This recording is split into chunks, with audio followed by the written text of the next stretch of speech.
저는 온라인 예배를 드리면서 정말 몇 년 만에 정말 아무 염려 없이 근심 없이 예배에 온전히 임할 수 있었습니다. 잡생각 아무것도 없이 예배 요소 하나하나에 집중하면서 거룩한 예배가 가져다주는 참 평안을 다시금 느낄 수 있었습니다. 그런데 문제는 둘째 주였습니다. 온라인 예배를 드리려는데 첫 주에 그 경건함과 거룩함을 유지하는 게 정말 쉽지 않더라고요. 불과 한 주 전 그 간절했던 모습은 온데간데 없고 편하게 타협하려는 제 자신을 제 스스로가 발견했던 것입니다. 정말 피치 못한 상황에 계신 분들이 아닌 이 코로나를 핑계로 편의를 쫓아드리는 이 온라인 예배의 폐해가 결코 만만치 않고 심각한 문제겠구나라는 생각이 들면서 이 상황이 굉장히 심려가 되었습니다. 어느덧 한국교회뿐만 아니라 이 세계교회는 예배의 거룩함을 소홀히 하고 있는 것은 아닐까? 그 결과 갈수록 점점 예배가 가벼워지고 예배가 가벼워지다 보니 드리는 우리의 마음 또한 가벼워지고 마음이 가벼워지니 우리의 삶도 거룩을 찾아볼 수 없는 가벼운 모습이 되어버리는 이 악순환의 고리 가운데 사는 것이 아닐까 굉장히 염려가 되었습니다. 그렇게 오늘 저는 이 레위기 말씀을 통하여 몇 가지 질문을 하고 그리고 말씀 안에서 그 해답을 찾아보려 합니다. 이로 인하여 하나님이 명령하신 거룩함을 위해 더욱더 정진하는 저와 우리 성도님들 다 되시기를 주님의 이름으로 소망합니다. 우리가 성경 통독을 할 때나 성경 공부를 할 때에 사실 이 레위기서는 그렇게 선호되는 말씀서는 아니라 생각됩니다. 왜냐하면 제사와 율법 그리고 제사장과 성도들이 지켜야 할 여러 가지 세부 규례들에 대한 내용들이 너무나도 많고 지금의 우리로서 이해하기 어려운 내용들로 가득 차 있기 때문입니다. 그런데 이 특이한 것이 이 모든 내용들을 이 레위기서는 한 개념으로 꿰뚫고 있는데 그것이 바로 거룩이라는 것입니다.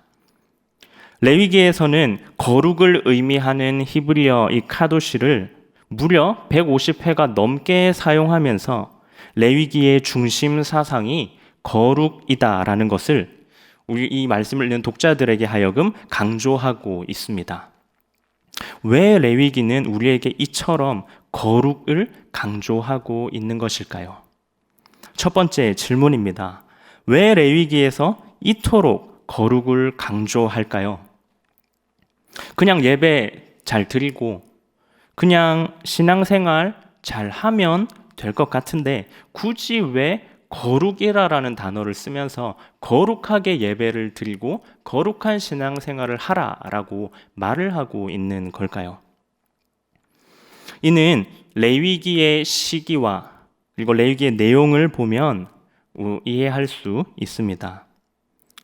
출애굽기의 이 마지막 부분 이스라엘이 이제 하나님의 명령하신 대로 성막을 다 만들고 거기서 예배를 드렸더니 이제 하나님께서 거기 임재하셨습니다. 그래서 이제 완성된 이 성막을 가지고 함께 이스라엘은 하나님 약속하신 땅으로 출발을 앞둔 바로 그 상황입니다.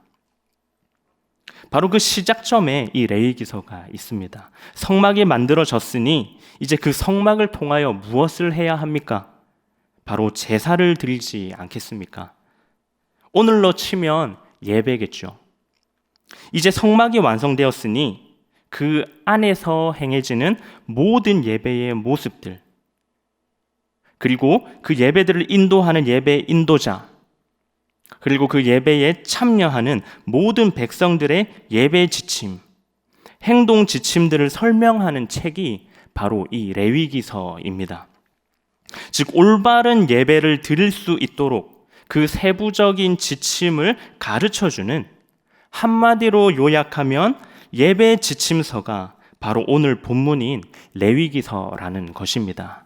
그리고 그 바른 예배를 드리기 위해서 필수적으로 동반되어야 하는 개념이 있는데 바로 그 개념이 거룩이다라는 것입니다. 사실 이 본문 이전 출애굽기 19장 6절에서 하나님은 이런 말씀을 하십니다. 너희가 내게 대하여 제사장 나라가 되며 거룩한 백성이 되리라. 너는 이 말을 이스라엘 자손에게 전할지니라. 아멘. 이미 하나님께서는 이스라엘에 대하여 거룩하라라고 먼저 말씀을 하셨습니다.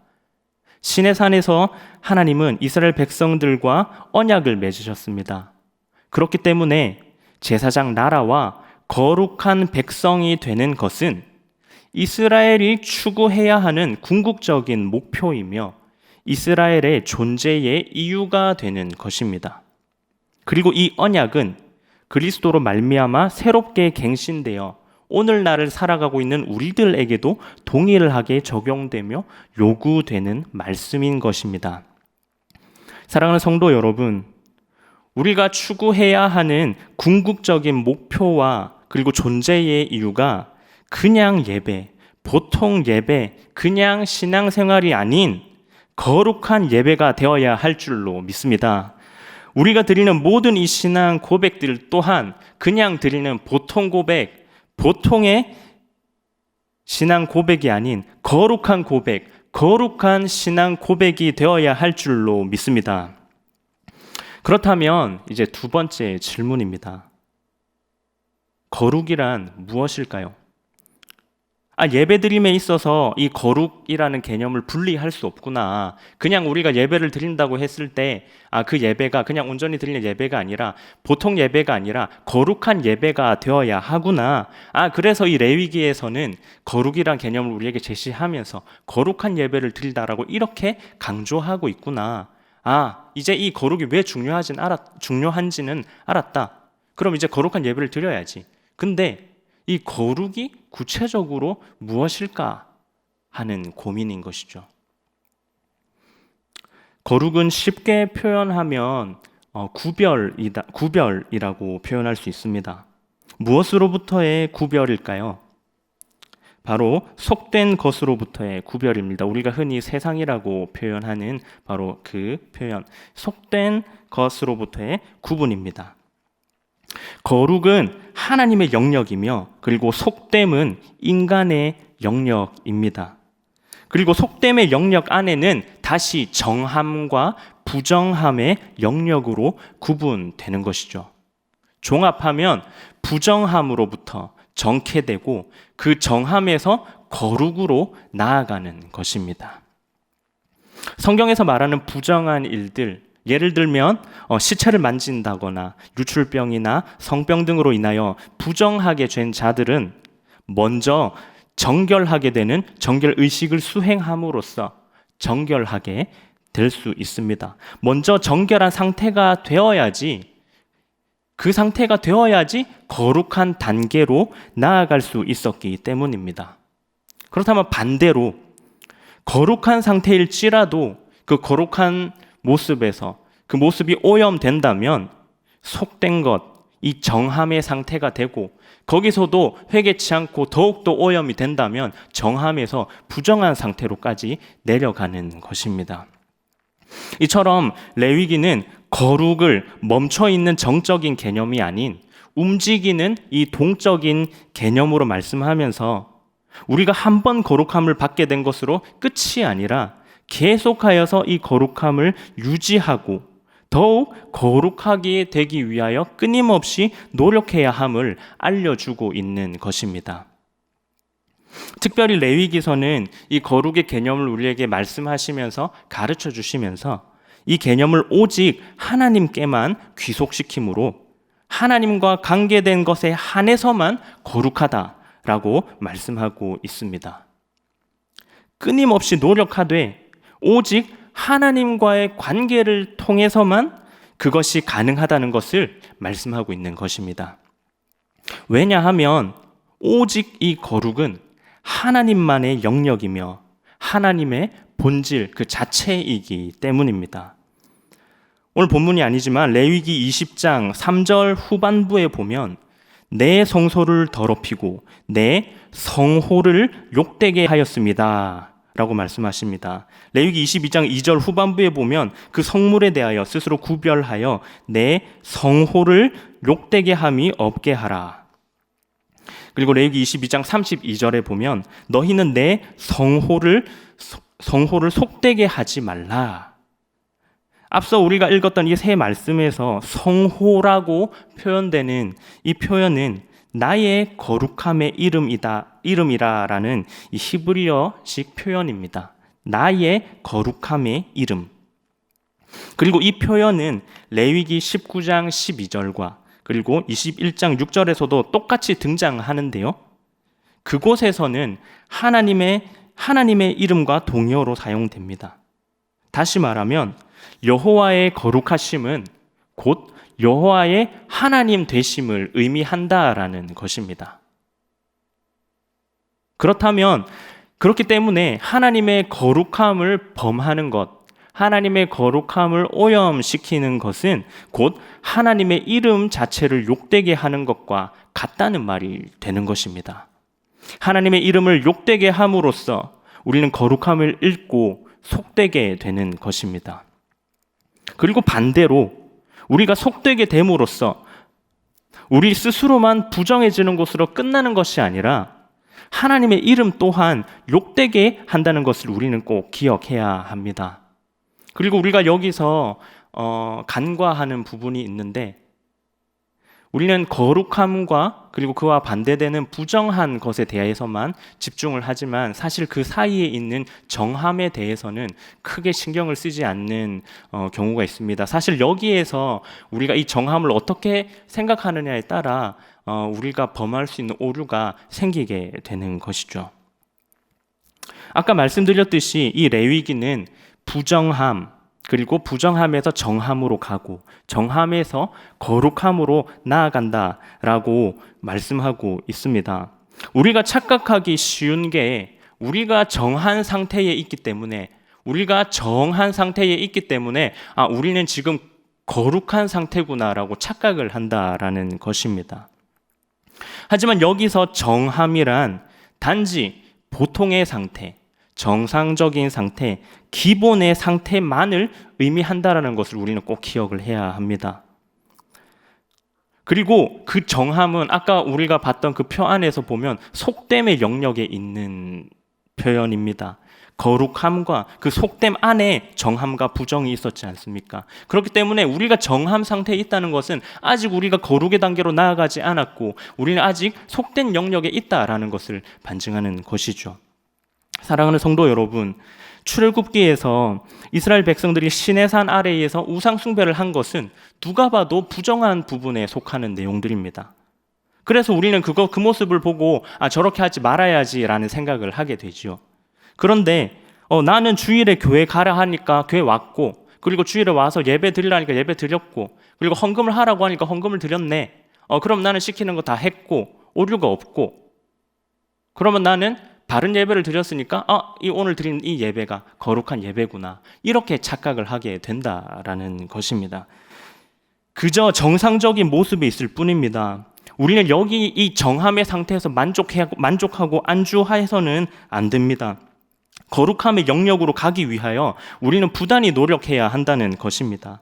우리가 거룩함의 영역으로 나아갈 때 그것은 우리의 거룩함만 되는 것이 아니라 하나님의 이름을 영화롭게 하는 일이 될 줄로 믿습니다.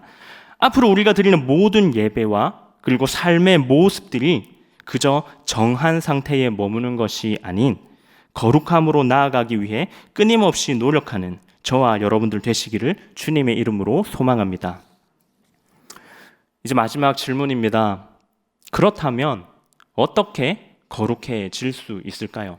어떻게 거룩함으로 나아갈 수 있을까요? 이는 오늘 본문이 우리에게 분명하게 제시하고 있습니다. 오늘 본문 44절, 45절 함께 읽어보도록 하겠습니다. 시작. 나는 여호와 너희의 하나님이라. 내가 거룩하니 너희도 몸을 구별하여 거룩하게 하고 땅에 기는 길짐승으로 말미암아 스스로 더럽히지 말라.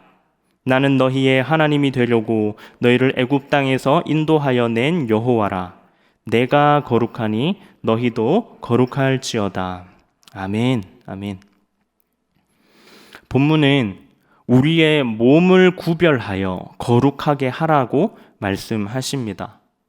그리고 이 본문이 포함되어 있는 11장의 전체적인 문맥을 보면 특별히 이 먹는 것, 음식법에 대한 말씀을 하고 계십니다. 인간이 살아가는데 가장 기본이 되는 이 음식을 말씀하시면서 거룩은 우리 삶의 가장 기본적인 부분에서부터 지키며 세워나가야 하는 것임을 우리에게 가르쳐주고 있는 것입니다. 하나님의 백성은 주일에만 교회 와서 예배드리고 찬양하는 것이 아니라 매일 반복적으로 행하는 그러한 일상적인 그 행위에서부터 우리가 구별되고 정결하라는 것을 의미하는 것입니다.